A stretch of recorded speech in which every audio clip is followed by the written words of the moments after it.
একদিন বৌমাও পতন হবে, বৌমারই আফসোস করবে ছেলেকে সুশিক্ষা দিতে না পারার জন্য। মা, আমি চাই আমার ভাই বোন, আমার ছেলে মেয়েরা সারা জীবন একে অপরের পাশে থাকুক, সকলের মাঝে বন্ধন গড়ে উঠুক। তোর আমার চাওয়াতে কি হবে? যে জন্ম দিচ্ছে সেই তো ছেলেটার মন বিষিয়ে দিচ্ছে। এই বিষ উপরওয়ালা ছাড়া কেউ তুলতে পারবে না।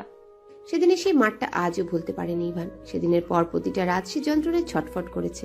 বাড়ির ড্রয়িং রুমে যন্ত্রণায় সারা রাত কাতরিয়েছে, অথচ কেউ তার পাশে আসেনি। ইমন চৌধুরী যদি তাকে নিজের ভাই মনে করত, তাহলে এভাবে আঘাত করতে পারত না। সৎ ভাই হয়, সে কোনোদিনও আপন হয় না। জানায় বসে রাগে ফুঁসছে আর ভেবে যাচ্ছে ইভান। আজও সে ঘুমাতে পারেনি, সারা রাত ছটফট করেছে। এই ছটফটানি থেকে বাঁচতে সেদিনের কথা ভুলে থাকার জন্যই দেশের বাইরে চলে গিয়েছিল। কিন্তু এই বাড়ি আসার পর মুস্কানকে দেখে আবারও সেই যন্ত্রণাটা তীব্র হয়ে গেছে। তার বাবা মা বোন ছাড়া এই বাড়ির কেউ তাকে ভালোবাসে না। ঘরে বাইরে সবাই শুধু ইমন ইমন করে। এখন এসেছে মুস্কান। ইমন মুস্কান এই দুটো নাম আমি মুছে দিতে চাই। ইয়েস, সব ধ্বংস করে দেব আমি। একরামুল চৌধুরীর ছেলে শুধু ইমন চৌধুরী নয়, ইভান ও, অথচ ইভানের কোনো অস্তিত্বই নেই। মা ঠিকই বলে, সবই ইমন চৌধুরীর কারসাজি। সব নিজের দখল করে নিতে একসময় ঠিক আমাদের ধূলিসাৎ করে দেবে। আমি বেঁচে থাকতে এটা হতে দিব না। ইমন চৌধুরী, তোমায় নিঃশেষ করার যন্ত্র একটাই, তা হলো মুস্কান। মুস্কানকে আঘাত করা। তুমি শুধু আমার ক্ষতি করনি, তুমি আমার আরেক বোনকেও জীবন নষ্ট করেছ, আর তার শাস্তি তোমাকে পেতে হবে মিস্টার ইমন চৌধুরী। অফিসে যেতে না যেতে ইমনের পার্সোনাল অ্যাসিস্ট্যান্ট রিতিয়া হ্যান্ডব্যাগ থেকে আয়না বের করে নিজেকে দেখে নিল। সব ঠিকঠাক আছে দেখে নিয়ে ইমনের সামনে গিয়ে বলল, good morning sir. Good morning. ইমনের পিছন পিছন যেতে লাগলো রিতিয়া। ইমনের মুখের এই গুড মর্নিং শোনার জন্য সে 1 ঘন্টা আগেই অফিসে চলে আসে। কোনোভাবেই এই জিনিসটা সে মিস করতে চায় না। তার ঘরে বউ থাকুক, তাতে তার কষ্ট নেই। সারাদিন যেটুকু সময় অফিসে ইমনের সঙ্গে থাকে, এইটুকুতেই সে স্বর্গসুখ পায়। শুধুমাত্র ইমনের জন্য নিজের বাবার এত বড় বিজনেস রেখে এখানে পিএ হিসেবে জয়েন করেছে। ইমনের পার্সোনাল অ্যাসিস্ট্যান্ট সে, জানিয়ে তার গর্বের সীমা নেই। ব্যক্তিগত জীবনে তাকে প্রত্যাখ্যান করলেও বিজনেস জীবনে প্রত্যাখ্যান করতে পারেনি ইমন। ইমন গিয়ে নিজের চেয়ারে বসলো। রিতিয়া বেশ খুশি হয়ে বলল, ইমন গম্ভীর চোখে চেয়ে বলল, বাবা সবাইকে ইনভাইটেশন কার্ড দিয়েছে, সো অহিতুক কথাবার্তা না বলে কাজে মন দিন। রিতিয়ার হাসি মুখটা চুপসে গেল। নিজেকে ঠিক রেখে কাজে মন দিল সে। পুরো বাড়িতে শুরু হয়ে গেল অনুষ্ঠানের তোড়জোড়। আগামীকালই অনুষ্ঠান। সকল আত্মীয় স্বজন পাড়া প্রতিবেশীদের নিয়েই অনুষ্ঠিত হবে অনুষ্ঠান। বাংলা নববর্ষকে স্বাগত জানাবে চৌধুরী পরিবার সহ আশেপাশের সকল পরিবারের সদস্যরাই। বিশাল বড় বাড়ি হওয়া সত্ত্বেও অসংখ্য মানুষের রমরমা। শুরু হয়ে গেলে এই বাড়িতে পা ফেলার জো থাকে না। ইমন এই দিন নিয়ে সুন্দর রোমান্টিক কিছু পরিকল্পনা করে রেখেছে। যেহেতু কটা দিন সময় পেয়েছে, তাই সেই দিনগুলো সে তার মুগ্ধময়ীর মুগ্ধতায় ডুবে থাকতে চায়। তার চোখে তার মুগ্ধময়ীর মরণ দেখতে চায় খুব করে। কাউকে না জানিয়ে সে তার বাড়িতে ব্যবস্থা করে ফেলে। প্ল্যান হুট করে মুস্কানকে নিয়ে উধাও হয়ে যাবে। কিছু প্ল্যান কারো জীবন থেকে অভিশাপ মুক্ত করে, তো কারো জীবনে অভিশাপ বয়ে আনে। ইমন নিজে গিয়ে 4 জনের জন্য একই রকম ড্রেস কিনে নিয়ে এসেছে। যেহেতু মুস্কান সালোয়ার কামিজ ছাড়া অন্য ড্রেস আপ পরে না, সেহেতু 4 জনের জন্য সালোয়ার কামিজ কিনে টেলার্স থেকে বানিয়ে কমপ্লিট করে নিয়ে এসেছে। সাথে মুস্কানের জন্য একটা পার্পেল কালারের সিল্ক শাড়িও কিনেছে, যা সে সকলের আড়ালে নিজের কাছে রাখলো। শাড়ির সৌন্দর্যে তার মুগ্ধময়ীকে একা দেখতে চায় সে। ইয়ানা, ইয়াশফা, নিপরা, মুস্কান 4 জন একই ড্রেস আপে নিচে নেমে এলো। হলুদ রঙের জর্জেটের 3 পিস পরিহিত 4 জনকে বেশ সুন্দর লাগছে। ইমন 4 জনকে দেখেই বাঁকা হাসলো। 4 জনের মধ্যে শুধু একজনের মাথায় কাপড় দেওয়া, যাকে ঠিক পুতুলের মতো লাগছে। পুতুল বউ ইমনের মুগ্ধময়ী। কিছুক্ষণের মধ্যে অফিসের সকল সদস্যরাই চলে এলো। সকলে ইমনের সাথে হ্যান্ডশেক করলো। রিতিয়া ইমনকে দেখে আবারও ক্রাশ খেয়ে গেল। নিজের আবেগটা নিয়ন্ত্রণে রাখতে পারল না। উত্তেজনার বসে দৌড়ে গিয়ে স্যার বলে গালে গাল ছুঁয়ে হাঁক করলো। ইমন দাঁতে দাঁত চেপে বলল, রিতিয়া, বিহেভ ইয়োরসেলফ। রিতিয়া জিভে কামড় দিয়ে উঠে বলল, সো সরি স্যার, আসলে আপনাকে যা লাগছে না, জাস্ট অসাধারণ। আপনি একদম তামিল হিরোদের মতো, না না তার থেকেও বেশি। ইমন বিরক্তি নিয়ে ডান পাশে ঘুরতেই হক চকিয়ে গেল। মুস্কানের চোখ দুটো দিয়ে যেন এবার বিস্ফোরণ হবে। গাল দুটো ফুলিয়ে কড়া চোখে চেয়ে আছে সে। রিতিয়া তার প্রশংসা করতেই থাকলো। ইমন আস্তে করে সেখান থেকে সরে গিয়ে দিহানকে ফোন করলো। ওই মেয়েটা ওনাকে জড়িয়ে ধরেছিল, আর উনিও কিছু বলল না। উনি তো অফিসের লোকেদের সাথে এসেছে, তাহলে উনিও কি অফিসে জব করে? অফিসে জব করলে ওনাকে জড়িয়ে ধরলো কেন? আর কেউ তো এমন করেনি, আর উনিও কিছু বলল না। রাগ অভিমান নিয়ে মুস্কান সকলের মাঝখান থেকে চলে গেল। বুক ফেটে কান্না আসছে তার। অন্য একটা মেয়ে ইমনকে জড়িয়ে ধরেছে, তা সে সহ্য করতে পারছে না। খুব কষ্ট হচ্ছে, তার মন চাচ্ছে মেয়েটার চুল টেনে ছিঁড়ে ফেলতে, কিন্তু এত লোকের ভিড়ে কিছু করতেও পারবে না। রুমে বসে সমানে কেঁদে যাচ্ছে। ইমন সারা বাড়ি মুস্কানকে খুঁজতে খুঁজতে হয়রান। সায়রি দিহান এসেছে, সুপ্তি মুস্কানের কাছে যাওয়ার জন্য পাগল হয়ে গেছে। সব জায়গায় খোঁজা শেষে নিজের রুমের দিকে পা বাড়ালো ইমন। রুমে ঢুকতেই কারো ফুপানির আওয়াজ ভেসে এলো। তার আর বুঝতে বাকি রইল না যে তার মহারানী কাঁদছে। লাইট অন করে মুস্কানের দিকে এগিয়ে গেল। এক হাত পকেটে রেখে গম্ভীর গলায় বলল, এখানে কি হচ্ছে? মুস্কান ইমনের কথা শুনেও শুনল না, নাক টেনে টেনে কাঁদতে লাগলো। ইমন নিচু স্বরে একটা ধমক দিয়ে বলল, কি ব্যাপার, বোকার মতো কাঁদছো কেন? মুস্কান অভিমানে আরো জোরে কেঁদে ফেললো। হ্যাঁ, আমি তো বোকাই। বোকা বলেই তো আমার স্বামীকে অন্য মেয়েরা এসে জড়িয়ে ধরে। ওই মেয়েটা আপনার অফিসে কাজ করে, তাই না? তাই তো আপনি সারাদিন অফিসে থাকেন, আর কলেজে যাওয়ার সময়ও আপনার হয় না। সেদিন গার্ডিয়ানদের নিয়ে মিটিং হলো, আপনি যাননি। অফিসে কাজ ছিল, থাকবেই না কেন? অমন সুন্দরী মেয়েরা যেখানে আছে, কাজ তো থাকবেই। এসে আবার জড়িয়ে ধরে। বলেই শব্দ করে কাঁদতে লাগলো। ইমনের প্রচন্ড রাগ হচ্ছে রিতিয়ার উপর, মুস্কানের উপরও রাগ হচ্ছে। এই সাধারণ বিষয় নিয়ে কেমন কান্না জুড়েছে। স্টপ ইট, কান্না থামাও বলছি। নিচে চলো, সায়রি এসেছে। মুস্কান আরো জোরে কেঁদে ফেললো। আপনি আমাকে ধমক দিচ্ছেন, আর ওই মেয়েকে কিছুই বলেননি। ওই মেয়ে আপনাকে জড়িয়ে ধরার পরও আপনি শান্ত ছিলেন। হাউমা করে কাঁদতে লাগলো মুস্কান। ইমন তাড়াতাড়ি গিয়ে দরজাটা লাগিয়ে দিল। কেউ এসে পড়লে বাজে পরিস্থিতি তৈরি হবে। বিছানায় এসে মুস্কানের পাশে বসলো ইমন। এক হাত দিয়ে টেনে নিজের অনেকটা কাছে নিয়ে এলো।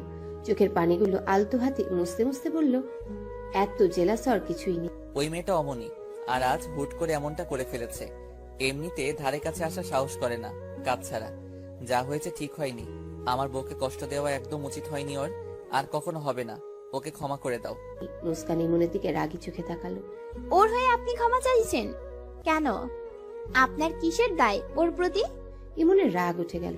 কাউকে মানানোর বিষয়টা সে জানে না, বুঝে না, আর না মানাতে চায়। ওকে মানাচ্ছে, তবু এমন পেঁচাচ্ছে। চুপ, এত বেশি বুঝো কেন? যা বলছি তাই শুনো। চুপচাপ নিচে আসো। মুস্কান মুখ ফুলি আবারও কাঁদতে শুরু করলো। আওয়াজ যেন এবার চার দেওয়াল ভেদ করে বাইরে চলে যাবে। ইমন উপায় না পেয়ে মুস্কানের পিঠে শক্ত করে চেপে নিজের কাছে নিয়ে ছোট ছোট ডুবিয়ে দিল। অনেকক্ষণ পর ঠোঁট জোড়া ছেড়ে এক হাতে বুকে জড়িয়ে আরেক হাতে চোখের পানি মুছে দিল।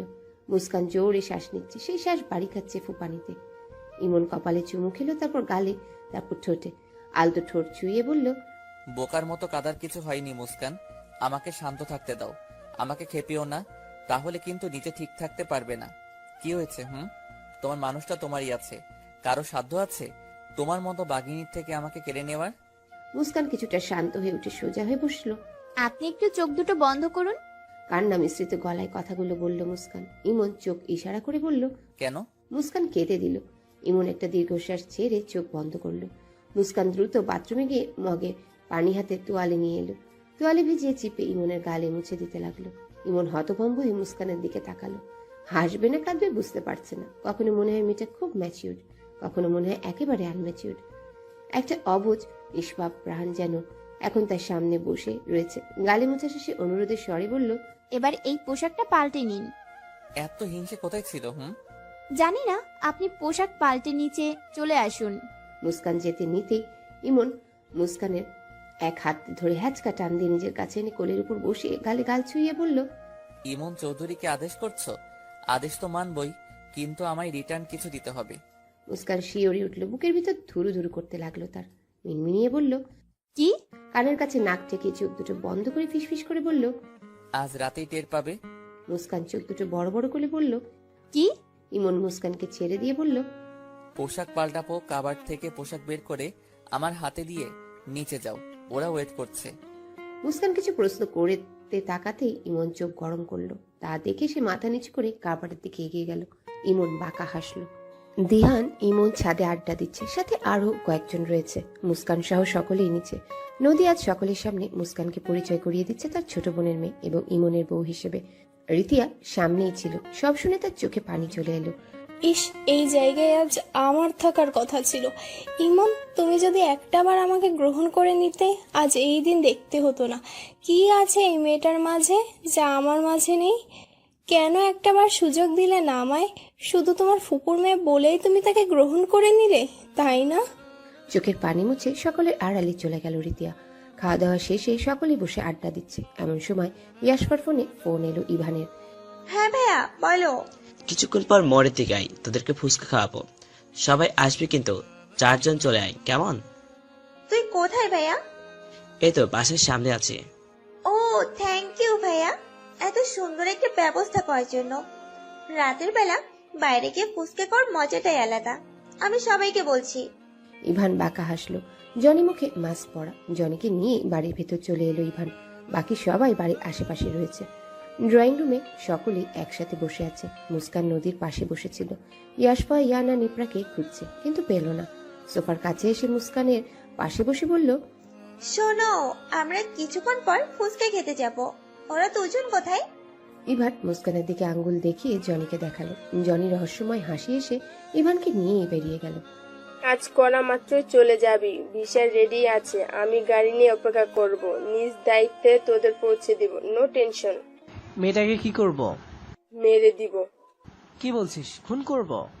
আচ্ছা যা, কষ্ট করে আমাদের এটা করতে হবে না, যা হবে নিজেই নিজেকে শেষ করে দেব। রাত 10টা ছুঁই ছুঁই। দিহান, শায়রি সহ ইমনের সব বন্ধু বান্ধব ফিরে গেল। রিক্তা সমানে ফোন করে যাচ্ছে ইমনকে। ইমন ফোন রিসিভ না করেই কেটে দিল। নদীকে ফোন করে কিছু একটা বলে বাইরে গাড়িতে গিয়ে বসলো। মামনি, আমি কোথায় যাব? তাহলে নিপ্রা আপুকেও যেতে বলো। ইয়াশফা, ইয়ানা, আপু ওরাও আসুক। মুস্কান এমন বায়না করে না, তুমি তাড়াতাড়ি বের হও, ছেলেটা ওয়েট করছে তো। আবার রেগে যাবে, তখন কেমন হবে? বাড়িতে এত মেহমান, আজ তোমাদের রুম ফাঁকা থাকলে আমরা সেখানে থাকবো, বাকি মেহমানরা ওই রুমে থাকতে পারবে। এটাকেই বলে স্যাক্রিফাইস। একটু স্যাক্রিফাইস তো তোমার মতো লক্ষ্মী মেয়ে করতেই পারে, তাই না? বুঝিয়ে শুনিয়ে নদী মুস্কানকে পাঠিয়ে দিল। ইয়াশফা সবাইকে খুঁজতে খুঁজতে ক্লান্ত। অবশেষে সবার দেখা মিলল শুধু মুস্কান বাদে। ভাইয়া তো মুস্কানকে এমনিতেই দেখতে পায় না। থাক, আমরা তিনজনেই যাই। চলো চলো সবাই, ভাইয়া ওয়েট করছে, ফুচকা খেতে যাব আমরা। নিপরা বলল, মুস্কান কোথায়? ইয়ানা, ওকে ডেকে নিয়ে আসো। ইয়াশফা বলল, থাক, এমনিতেও ইভান ভাইয়া ওকে তেমন পছন্দ করে না, আর দা ভাইও হয়তো মুস্কানকে বেরোতে দেবে না। চলো আমরাই যাই, বড় জানলে আমাদেরও বেরোতে দেবে না। ইভান ইয়াশফাকে ফোন করে বলল, আমি একটা কাজে আটকে গেছি, তোরা ফুচকা খেয়ে বাড়ি চলে যা। আর শোন, বাড়ি গিয়েই আমাকে একবার ফোন করে দিবি। আচ্ছা। শোন, এখানে কিন্তু আমার বোনেরা রয়েছে, যাকে দেখিয়েছি তাকে ছেড়ে অন্য কারো গায়ে যেন টোকাও না পড়ে, তাহলে জানে মেরে ফেলবো। আরে সোফায় বসা মেয়েটাই তো, তাই না? চিন্তা করিস না, সব ঠিকঠাক হয়ে যাবে। মুস্কান মুখটা গম্ভীর করে গাড়িতে বসে আছে। ইমন তার দৃষ্টি সামনের দিকে স্থির রেখে ড্রাইভ করছে। বেশ বুঝছে মুস্কান এভাবে নিয়ে আসাটা মোটেও পছন্দ করেনি। Any problem? আর চোখে একবার চেয়ে মুখটা গম্ভীর করে জিজ্ঞাসা করলো ইমন, আপনি কোথায় যাচ্ছেন এত রাতে? আমার বাড়ি। আজও বাড়ি, অনেক মানুষ, রাতে ঘুমাতে সমস্যা হতো। এছাড়াও আজকের দিনটা আমি মাটি করতে চাই না। তাহলে আপনিই যেতেন অব্র ভাইয়া, নিলয় ভাইয়াকে নিয়ে যেতেন, আমাকে কেন? ইমন কড়া চোখে একবার চেয়ে বলল, আমি কি করব না করব তোমার থেকে শুনে করতে হবে? মুখটা এমন করে রেখেছো কেন? কি সমস্যা হচ্ছে তোমার? মুস্কান মাথাটা নিচু করে ফেলল। ওদের সাথে থাকলে মজা হতো, কত গল্প করতে চেয়েছি আজ। ইমন বাঁকা হাসলো, কিছু বলল না। রাত 11টায় ইমন মুস্কানকে পৌঁছায় দিল তাদের বাড়িটায়। ইমন তার ফোন বের করে অফ করে দিল। আজকের রাতটায় সে আর কোনো দিকে কোনো কাজে মন দিতে চায় না। আজ রাতটা পুরোটাই সে তার মুস্কানকে দিতে চায় এবং মুস্কানের থেকেও পুরোটা সময় নিয়ে নিতে চায়। বাসার কেউ ফোন করবেন না, যেহেতু এত বড় বিজনেসম্যান, কাজের জন্যই অনেকে ফোন করবে, তাই সে রাতের জন্য ফোনটা অফ করে রাখলো। কাজ ছাড়া কোনো জরুরি ফোন আসবে না শিওর। ভিতরে আসতেই মুস্কান চমকে গেল রিক্তা সহ আরো কয়েকজনকে দেখে। রিক্তা দ্রুত মুস্কানকে টেনে নিয়ে এক রুমে চলে গেল। ইমনের কেনা শাড়িটা পরিয়ে দিয়ে চুলটা বেঁধে দিল। মুস্কান এসবের কিছুই বুঝছে না, আর না কিছু জানতে চাইলে কেউ বলছে। সবশেষে রিক্তা সহ সকলেই বিদায় নিয়ে গেল। যাওয়ার আগে সবাই মুস্কানকে বেস্ট অফ লাক জানিয়ে গেল। মুস্কানের এবার রাগ হচ্ছে ভীষণ। রুম ছেড়ে বেরোতে নেবে তখনই ইমন এসে আলতো করে হাতটা চেপে ধরে সামনে এগোতে লাগলো। আমি কিন্তু রেগে যাচ্ছি। আপনারা সবাই কি করছেন বলুন তো? নিজের রুমে নিয়ে হাতটা ছাড়লো ইমন। মুস্কান প্রশ্ন করা বাদ দিয়ে স্তব্ধ হয়ে দাঁড়িয়ে রইল। এসব কি? ইমন মুস্কানের পাশে এসে দাঁড়িয়ে বলল, ফুলসজ্জার ঘর পছন্দ হয়নি? যেহেতু ফুলসজ্জা জীবনের একটি বিশেষ দিন, সেই কারণেই এই দিনের সাজসজ্জায় কোনো কমতি রাখা উচিত নয় একেবারেই। এই দিনের জন্য ছোট ছোট বিষয়গুলিও খেয়াল রাখা উচিত, তাই সেইভাবেই ব্যবস্থা করেছি। পছন্দ হয়নি? মুস্কান অবাক হয়েই চেয়ে রয়েছে। এত সুন্দর সজ্জিত ঘর সে জীবনে দেখেনি। নাটক সিনেমাতে এমন সুন্দর করে ঘর সাজানো দেখেছে কিনা তার মনে পড়ছে না। পুরো ঘরে অ্যারোমা ক্যান্ডেল দিয়ে সাজানো। বিছানায় সাধারণ বালিশের বদলে হার্টের মতো দেখতে দুটো কুশন রাখা হয়েছে। ধবধবে সাদা চাদরে মোড়ানো বিছানায় মাঝে লাল গোলাপের পাপড়ি দিয়ে লাভ সাজানো। তার মাঝে গোলাপের পাপড়িতে লেখা ই লাভ এম। তার এতটা ভালো লাগছে যা বলে প্রকাশ করার মতো না। খুশিতে আত্মহারা হয়ে গেল সে। তার সে আত্মহারা খুশিতে যেন ডুবে রইল ইমন। আপনি ইয়ানা আপু, নিব্রা, ইয়াশফা আপুকে ফোন করুন, ওরাও অনেক খুশি হবে এসব দেখলে। ওয়াও, কি সুন্দর! এক্ষুনি ওদের ফোন করুন না। ইমন হকচকিয়ে গেল। তার সব আনন্দ যেন উড়ে গেল নিমিষে। তীক্ষ্ণ দৃষ্টিতে চেয়ে বলল, আর ইউ ম্যাড? মুস্কান মুখটা মলিন করে বলল, কেন? আমি কি ভুল কিছু বলেছি? ওরাও তো অনেক খুশি হতো, মজা হতো অনেক। পকেট থেকে হাত বের করে মাথার চুলগুলো আঙ্গুলের ফাঁকে ঢুকিয়ে পিছন দিকে নিয়ে নিল। খানিকটা এগিয়ে বলল, লিসেন, ওরা আমার বোন। আমি এমন একটা রোমান্টিক পরিবেশ শুধুমাত্র আমার বউয়ের জন্য তৈরি করেছি। এটা আমি আর তুমি ছাড়া কেউ ফিল করতে পারবে না। আর ফুলসজ্জার ঘর বোনদের এনে দেখানোর মতো স্টুপিড তুমি হতে পারো, আমি না। এতক্ষণে হুঁশ ফিরল মুস্কানের। আনন্দে খেয়ালই করেনি ইমন কি বলছে। লজ্জার চরম পর্যায়ে পৌঁছে গেল। হৃদস্পন্দন বেড়ে গেল কয়েক গুণ। ইমন বাঁকা হেসে আরেকটু এগিয়ে গেল। কানের কাছে মুখ নিয়ে ফিসফিস করে বলল, আজ 18 বছর পূর্ণ হলো তোমার। Happy birthday Muskan. মুস্কান চমকে গেল। মায়ের মৃত্যুর পর তার জন্মদিনের কথা কেউ মনে রাখেনি, আর না সে এই দিন নিয়ে কোনো আশা রেখেছে। এই কয়েক বছর ইমন এই ব্যাপারে কিছু জিজ্ঞাসা করেনি। তাহলে কি সে এতদিন জানতো না? আজই জেনেছে তার জন্মদিন, তাই এইভাবে সারপ্রাইজ দিয়েছে। সুখে অঝরে কাঁদতে লাগলো মুস্কান। ইমনের বুক আঁকড়ে হাও মাও করে কাঁদতে শুরু করে দিল। ইমন চোখ দুটো বন্ধ করে এক দীর্ঘশ্বাস ছেড়ে দু হাতে গভীরভাবে জড়িয়ে নিল মুস্কানকে। কান্নাটা যখন কমে এলো ইমন বলল, এতদিন তো বাচ্চা ছিলে, তাই কাঁদলে সেটা মানিয়েছে, এখন কিন্তু মানাচ্ছে না। মুস্কান চুপ হয়ে মাথা তুলে তাকালো। ইমন বাঁকা হেসে দুগালে আলতো করে ছুঁয়ে বুড়ো আঙ্গুলে পানি মুছে দিতে দিতে বলল, আজ থেকে তোমায় আরো অনেক দায়িত্ববান হতে হবে। নিজেকে সব দিক থেকে স্ট্রং রাখতে হবে। আজ তোমার 18 বছর পূর্ণ হয়েছে। আমি চাই আমাদের সম্পর্কেরও পূর্ণতা পাক। স্বামী স্ত্রীর সম্পর্ক খুবই পবিত্র একটা সম্পর্ক, আর এই সম্পর্কের পূর্ণতা দেওয়াটা আমাদের দুজনেরই দায়িত্ব। আমি এই দিনের অপেক্ষায় ছিলাম মুস্কান। আমাদের সম্পর্ক নিয়ে অনেক লোকের অনেক কৌতূহল। আশেপাশের মানুষজন তোমায় কম কথা শোনায়নি। আমি এসব কেয়ার না করলেও তুমি করেছো, কষ্ট পেয়েছো, যন্ত্রণা হয়েছে তোমার। আমরা সুখের সংসার গড়ে তুলবো মুস্কান। আমাদের ঘর আলো করে ছোট ছোট পুচকো পুচকি আসবে। সবাইকে দেখিয়ে দিতে চাই ভালোবাসার মাঝে, সম্পর্কের মাঝে বয়সটা কখনোই গুরুত্বপূর্ণ হতে পারে না। ইতিহাস গড়ে দিতে চাই যেখানে লেখা থাকবে 14 বছরের এক কিশোরীর আগমনের কথা, 29 বছর বয়সী এক প্রাপ্তবয়স্ক পুরুষের 14 বছরের কিশোরীর প্রেমে পড়ার কথা, বাচ্চা একটা মেয়ের মাঝে মুগ্ধতায় ডুবে থাকার কথা, একটু একটু করে দুটো হৃদয় কাছে আসার গল্প, যেখানে ছিল না শারীরিক কোনো চাহিদা, যেখানে ছিল না স্বার্থ হাসিল করার ধ্যান ধারণা। একজন চেয়েছিল অসহায় এক বাচ্চা মেয়ের পাশে দাঁড়াতে, আরেকজন চেয়েছিল নিজের কর্ম দ্বারা ছোট্ট একটা আশ্রয়ের। আমাদের সমাজে যখন কোনো মেয়েকে তার বাবা মা তার থেকে দ্বিগুণ বয়সী ছেলের সাথে বিয়ে দিয়ে দেয়, তখন মেয়েটার মধ্যে একটা ভুল ভাবনা কাজ করে। তাহলেও তার বাবা মা তার জীবন নষ্ট করে দিয়েছে। আশেপাশের মানুষ, এমনকি তার নিজ বন্ধু বান্ধবরাও বলা শুরু করে, ওমা তোর বরের বয়স তো অনেক বেশি, আল্লাহ তোর বাবা মা এমন একটা ছেলের হাতে তোকে তুলে দিল, টাকা পয়সা থেকে লোভ সামলাতে পারেনি না রে। আশেপাশের মানুষরা যখন এসব কথা বলতে থাকে, তখন মেয়েটার মাঝে অনেক রকম ভ্রান্ত ধারণা তৈরি হয়। মন ভেঙে যায়, মন উঠে যায় সংসার থেকে, মন উঠে যায় তার স্বামীর থেকে, মন উঠে যায় তার বাবা মার থেকে। মেয়েটা ডিপ্রেশনে চলে যায়। ডিপ্রেশন থেকে সে নিজের ভালো করতে গিয়ে স্বামীকে ডিভোর্স দিয়ে দেয়। ডিভোর্সের পর সে আত্মীয় স্বজন বন্ধু বান্ধবরা আবার বলা শুরু করে, হায় হায় এটা তুই কি করলি। হ্যালো বন্ধুরা, পরবর্তী পার্ট খুব তাড়াতাড়ি আসবে, তো সবাই অপেক্ষায় থাকো। আর চ্যানেলটি যারা এখনো সাবস্ক্রাইব করনি, তারা পরবর্তী পার্ট দেখার জন্য চ্যানেলটি সাবস্ক্রাইব করে রেখো। ধন্যবাদ সবাইকে, আমাদের সাথেই থেকো।